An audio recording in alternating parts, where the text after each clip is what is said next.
Welcome to the Investor Voice, a KLAS research podcast dedicated to helping our healthcare IT investor friends hear from industry experts and analysts to understand trends as well as the evolution and adoption of technology in healthcare. Welcome to the Investor Voice, a KLAS research podcast. I'm Justin Long, Director of Investor Advisory Services here at KLAS Research. This podcast will focus on key insights and data for our healthcare IT investor. Today we will be discussing PACS and imaging, and I am joined today by Monique Rasband, our VP of Imaging. Monique, thank you for joining me. Yeah, thank you so much for having me. It's always exciting to come in and talk about imaging. Looking forward to our conversation. You know, we've talked many times, and I know it's probably more than you would like, but as we've discussed imaging a little bit over the last couple of weeks, I know you've shared with me we're seeing some maturity happening in this marketplace. But there's still a lot of room for adoption, need for new technology. And I think maybe a great place to start, we know COVID has impacted healthcare significantly. And obviously our frontline workers, they're having to continue to deal with this just nagging pandemic. And I think it would be remiss if we don't recognize all of their efforts for us and their diligence and commitment to all of the patients worldwide. That being said, we also know that COVID has had an impact in healthcare, specifically with different solutions and segments. In imaging, I think a great place to maybe ask you, is it reshaped some of the thinking as you've spoken with these provider executives, and are they doing things maybe differently since COVID? Yeah, absolutely. And one example that we hear this, we have a lot of conversation, we talk to providers, so we've been really close to what's happening. But I think to give you an example, we pulled up our summit description for the Enterprise Imaging Summit, and we looked at it and I said, who wrote this? And they said, we think you did. Pre-COVID, before our summit was pushed, and it talked about the slow adoption and the need for certain things. And then fast forward, yes, we would always like to see more adoption. We would like to see some of those that have sped up, but it's awesome to see people are remote. And as an example, Image Exchange, what's happened there? What are people looking like to bring into the VNA? How has Universal changed? What are providers looking for now? So it's great to see that happening. You mentioned it, but we also would like to see more technology. So we're all aging, we all need that to speed up. And so it's fun to see progress, but also know there's still an opportunity. And the question I get asked quite a bit, who is the leader? Who has solved the problem? The good news, there's a lot of great vendors, there's a lot of leadership, but there's not a one person standing out as a clear leader, and there definitely is an opportunity, and technology is not all resolved. So it's still a market where we're seeing a lot of opportunity.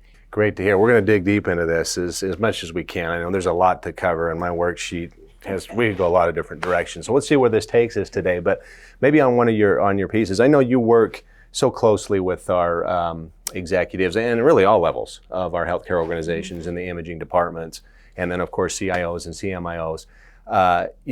As we look at best practices, especially again as you're kind of saying there's this shift and maybe some strategy and adoption. Where are some of the best practices that you're seeing, and specifically when I say best practices, maybe I need to focus more in on the topic of enterprise imaging, especially beyond radiology, right? Because that's where it's been. Yep. So it's been for sure radiology. We saw a lot of movement in cardiology. And now I love when I hear providers say, oh yeah, cardiology, that's the bread and butter. That was not always the case. So it's a great thing for vendors, great thing for providers. Relationships are key. And then working together, the IT and the clinicians. And our report that just published, it was really awesome. We asked providers best practices. We asked, how are you seeing an ROI from the vendor side, from your own side? What have you done? And many times it was collaboration. At some point, I'm like, it feels like we're just cookie cuttering the answer, because we're seeing it from all angles where teams are really collaborating, working together, but also vendors understanding roadmaps, understanding where the provider's going, and quite frankly, providers understanding where they're going. And so we no longer see the majority of the people are not purchasing in silos or looking at a product. They're looking at a solution and what problems are they trying to solve. So the vendors that come out and step up and say, what problem are you trying to solve? Here's how we can solve it. Here's where we bring bring people in. And then of course, as providers can be as clear as possible with their vendors, we just see that being, it sounds so simple, but that doesn't always happen. Yeah, no doubt about it. I mean, we know the true partnerships that do exist. You're going to have a better customer base, right? Higher retention. And like you said, when you're setting proper expectations, it's a lot better experience for everyone involved. Are there anything else? I think that's such an important point as you talk about this relationship with providers and vendors, not necessarily working on separate tracks, but working in parallel and really coming to that intersection.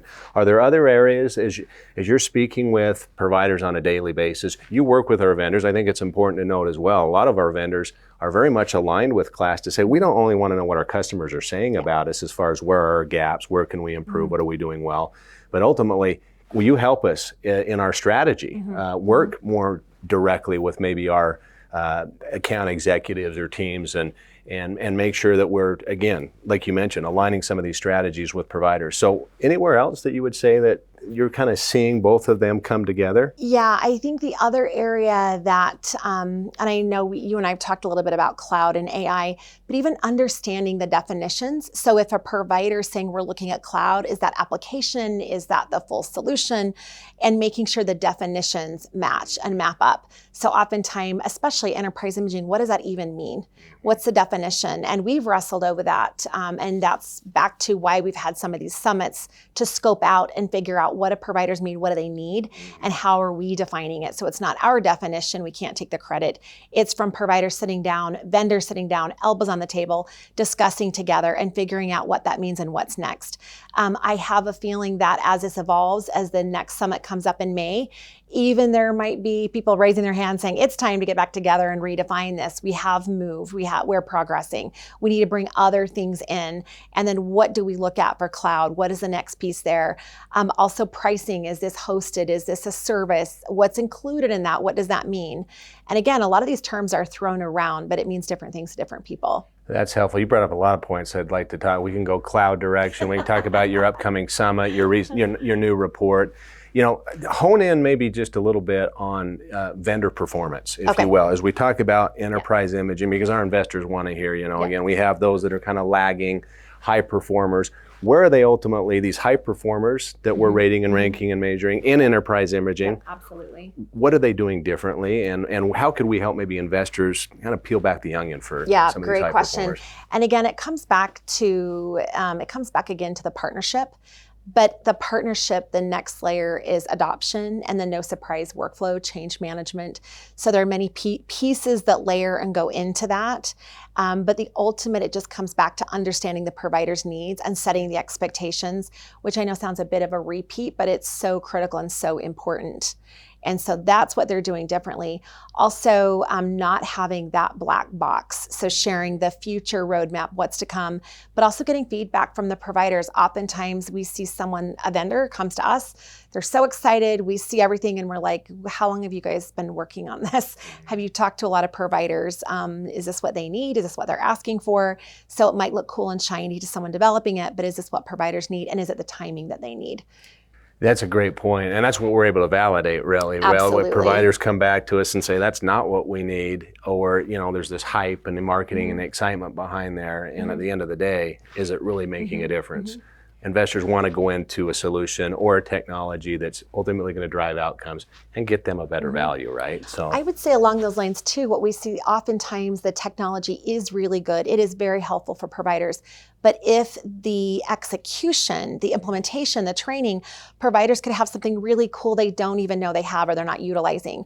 And it could be the best piece of technology, but if it's not utilized, it's not pressing patient care, and it's not changing the needle, then ultimately that was not worth it. So some of it is execution, communication, training, and implementation. Great points. And I think your summit, we'll talk about that a little bit, how you can bring that together and bring alignment to all groups as you define maybe a framework, needs, gaps. But I'm going to hold that for just a minute because I want to go back to this vendors for a minute. Decisions that are being made. So again, we're asked all the time, and I think it's important maybe to lay the foundation here for our listeners that aren't familiar with what we go out and capture from our interviews with providers. I mean, we're obviously going to be talking about the technology, the platform, the functionality, ease of use, the values that are being achieved. Of course, the relationship and the service and support. but a big piece as well is we're tracking in a lot of our segments, including imaging, technology decisions or purchasing decisions. Absolutely. So who's really being selected, Looked at and who's being replaced, why, what is the purchase criteria? So can I ask you, what is some of the purchase decisions that you're seeing in imaging, and ultimately who is being, without being too specific, but what are some of the larger enterprise solutions that are being considered? Such a great question. And I feel like that was like you just gave me a softball, because this morning I had someone call and they said, how many decisions? I didn't know you were going to ask me that. How many decisions do we have? And we looked it up, and it was 70 something decisions in PACS. And this provider was blown away. They said 70 organizations that you're tracking or And I'm like, yep, that's right. And 40 in VNA. So that just a spoiler that we're seeing a lot of action there, and then cardiology. And so that's really fun to see the why. And again, it goes back to, it depends on the organization. It depends on the type.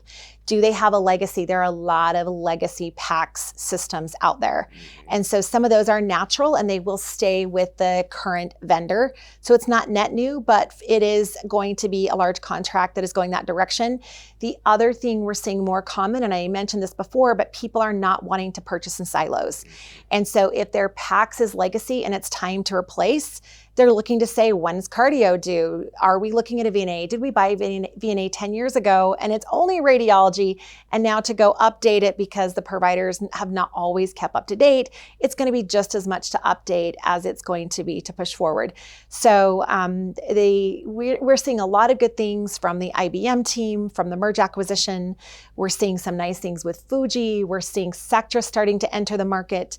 We're seeing some of their PACS customers adopt the VNA. We're seeing Visage with the viewer, and that's really starting to change and see how people look at things. So there are a lot of good vendors out there. And then we have a lot of people asking, what's Philips doing? What are they going to be doing? We see some great things with AGFA as they move off of their legacy solutions onto the enterprise imaging. So again, to say, is there one vendor that we say it's solved? No, but are there some movers and shakers, and some vendors are pushing the needle in the right direction?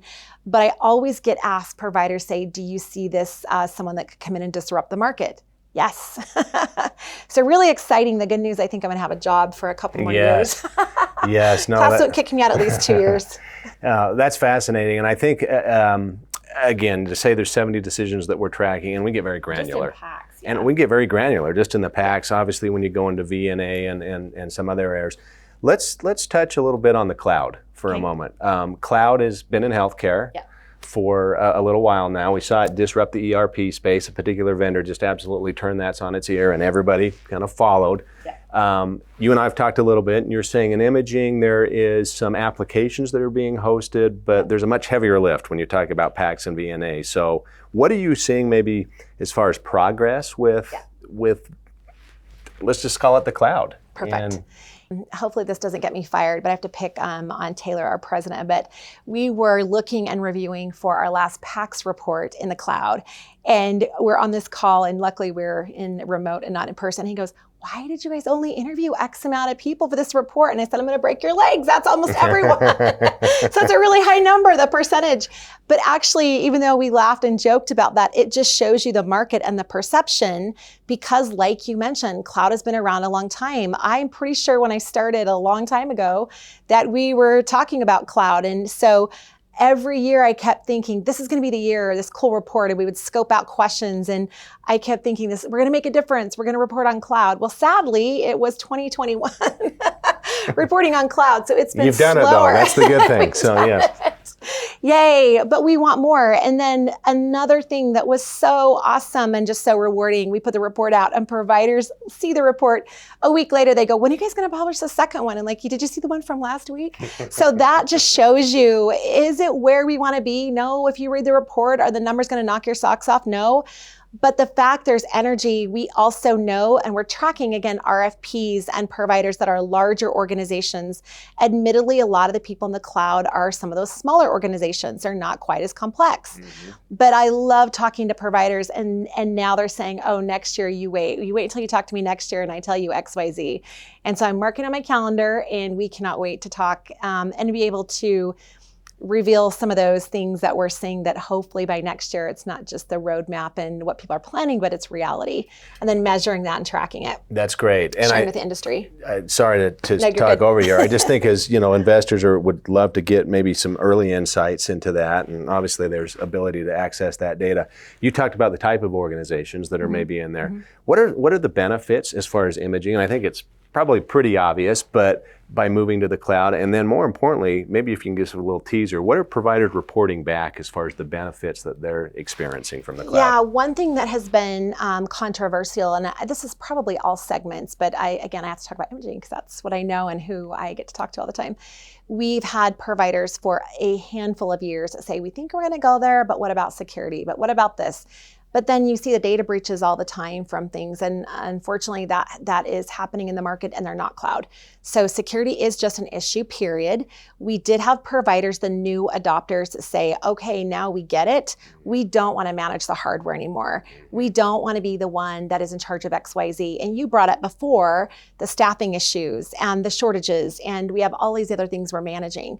And so we did hear that people that have moved to the cloud, again, early and smaller customers, but they were excited and happy to hand that responsibility over.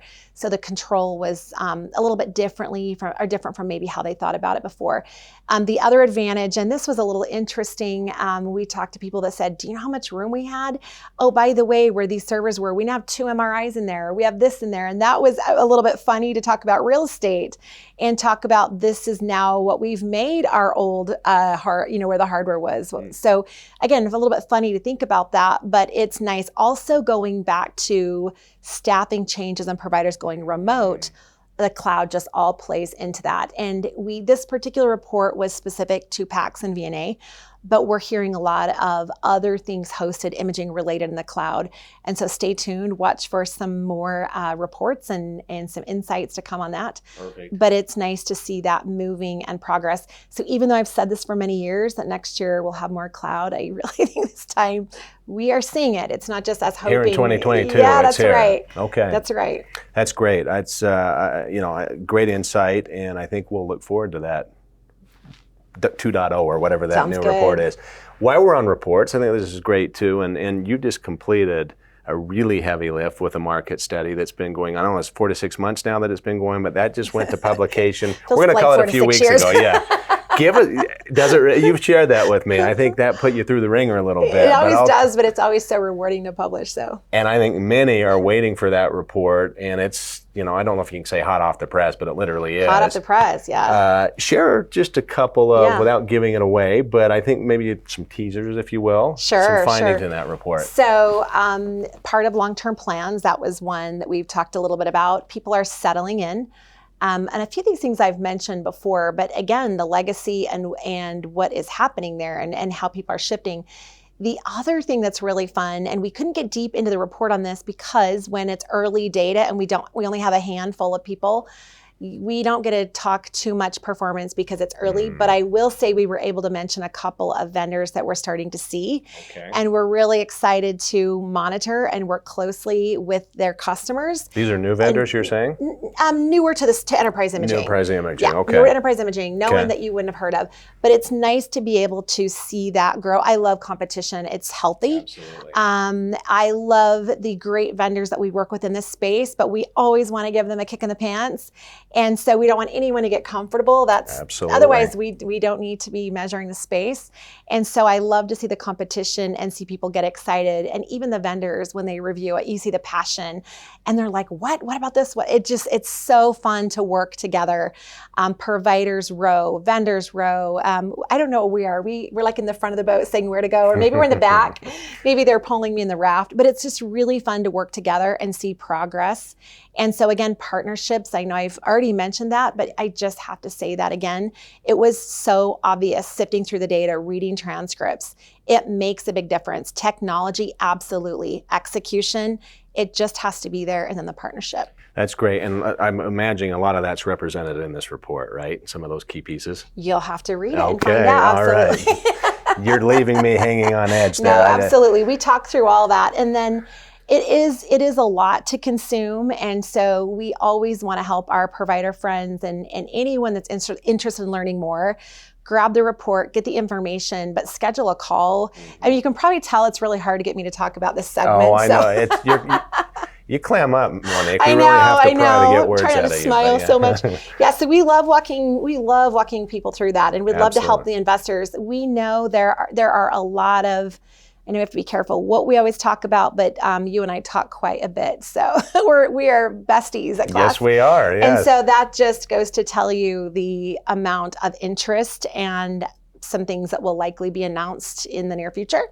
And so again, shaking the market up, and that's a good thing. I think Absolutely. we don't want to be stagnant. We want change. We want to see new entrants, and we want to see people that are already very strong just to be having someone keep them on their heels. Perfect. That's great. I think our investors will be really looking to consume that, and we'll probably take you or me up on having a follow-up call, and then potentially if they're going to go deeper, we can support them with their diligence, as they all know. But is there any other innovation that we haven't touched on? I don't want to necessarily belabor this, but that's happening in the imaging space that we haven't. Yeah, so I feel like we have to talk about. mention AI, and that's, again, an interesting one where AI means different things to different people. And so that's been one that's a little bit hard to narrow down and measure.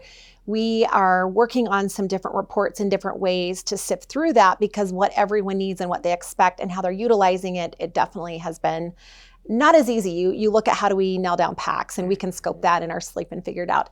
AI has been one that providers are interested in asking for, but then who pays for it? How do they? So we're working through that and working with some different really bright people to how do we get that information out to the industry. But I think we have to mention it. Absolutely. Because it is absolutely here. It's not something that we kept hearing was coming. It's here. People are utilizing it. And then how do we effectively measure it, compare, and do what we do best here at KLAS, is talk to providers and get the information out. Yeah, what is AI and what's truly AI? Yeah, but that's right. And what do you mean? Yeah, exactly. And so I think we could probably call that some part of our emerging technology, right? As you're watching. Absolutely. And even what's today in AI and what would be emerging in 60 days, 6 months, it's quickly changing and moving. Which, again, a couple more questions, because I know we're probably getting short on our time, but if you look at research that'll continue, that some really important studies or areas that you're looking at, that ongoing with your parallel research, anything else that you'd like to share with us that we can be, I know the new report, you've already set us up for that. That's a tasty morsel what they're waiting for. But anything else this upcoming year that is kind of on your docket for our investors to and this goes part of enterprise imaging, but I think we have to mention it because we get a lot of questions. Cardiology, which really plays into that enterprise imaging, but it is a whole different beast. We could have a whole podcast, conversation about that. Yeah. But I think it's interesting to think about that, and how does cardiology play into enterprise imaging? How does it play into AI? How does it play into some of these other pieces? Quite frankly, how does it play into cloud? Sure. So again, I know those are topics we talked about, but it's something that it definitely deserves recognition. The other part I'm personally really excited about, and my background is oncology, so I somehow got thrown into this whole imaging thing and now my worlds are colliding, which is very cool to have the worlds colliding. But when providers talk about genomics, precision medicine, and how is that all playing in, we've seen that be not move as fast as what we hoped pre-COVID, I think, and maybe it's moving faster. Please call and share what others are doing. But there has been definitely just a lot going on, as we've just talked about, where things sped up, and so that means other things maybe didn't move as quick as we would like. Sure. But precision medicine and genomics, a lot of questions. We talked to a lot of providers that are moving that direction, and we hope to also, again, be able to talk through some of those reports and some of those things that we're monitoring, tracking closely. We hope to be able to produce some information, not just say it's coming and there's some things that are exciting that are happening, but actually have data and be able to share that with the industry. On those particular topics there. Okay, that's good to know, and we'll kind of hit you back up on some of those. Please. I'm going to let you just take a short just blurb, if you will. You've got an event that's coming up, and KLAS, we hold multiple symposiums or summits throughout the year where we bring executive and really decision makers, from providers to vendors and investors at some of these different events. And you mentioned earlier, putting elbows on the table, tackling some of the real challenges. And when you can bring these individuals in one room together, boy, you can make real progress. You can define an ecosystem, you can outline a framework, and that's how close we are with these different groups. So yours is coming up. Maybe just, again, I know this isn't an advertisement, but maybe just give a little teaser for that if you don't mind. Oh, I would love it. So it's coming up in May. In Park City, so I do have to point that out. Absolutely. I have to always talk about Park City. And one thing that I'm excited about, this is a really interesting summit because I mentioned before, it's been pushed several times. Right now, we're on a mask mandate in mid-January. We hope that travel, everything is back to good times in May. The events person, our lovely Anne Marie, I say, we have this provider that needs to come and a CIO that needs to come and bring this person, and like, what are we looking like numbers, because that's a few months away. So we are definitely going to have people that are very excited, need to be there. I love when CIOs are reaching out and saying, we heard about this, can we come? And I'm like, remember, I've asked you 4 times to come. And so I joked, I feel like I'm at a high school dance. I've asked like my date several times, and now they're finally saying, hey, this is the year. So CIOs, CMIOs, of course, the chief of imaging informatics, cardiology. I don't want to commit yet, but I had a call this morning that ran over. It was an hour. And I love Teams now because they kept inviting people. We had 2 pathology people that were like, yeah, we're in. And I'm like, what planet are we on? I've worked so hard. And now out of the woodwork, these people are coming and joining and saying they need to be there. So it's really exciting and fun. And then again, you get the vendor executives. So we joke this is like kindergarten. We do assign seats, and you don't get to sit by anyone you know or your friends. And so you truly collaborate, working together, tabletop discussions, panels, and then the networking is the parts that we don't even coordinate or orchestrate are just awesome, where people will meet, work through problems together, exchange information, and then down the road, I love when I see them at conferences and they're long lost friends and they say, we met at the KLAS conference. So both vendors and providers, it's a great place to be. And especially if you think about high level, a CIO, a CMIO, there may be some tension between departments at the organization. This is a complex topic. It's awesome for them to talk with others and be able to bounce ideas and share, where you all go back to your home court, so to speak. Yes. And so, yeah, that's another advantage and something that we hear from providers and vendors. It's really fun. Great. Thank you for sharing that. I know investors will be anxious to get a white paper and hear some of those findings, and that ultimately just coalesces with a lot of the ongoing research that you're doing. So all that being said, Monique, we could talk on and on, but I think we better come to a conclusion. They're giving us a red light. Yeah, we're getting that red light. My seat's not buzzing quite yet either, but we've covered a lot. We've talked about, the innovation that's happening. Cloud is actually now making some real momentum in this space. AI, where decisions are being made, your new report, a lot. And I want to do this again, maybe as a follow-up some point, if you're willing to do so. Absolutely, if I can pull you from Park City. Yeah.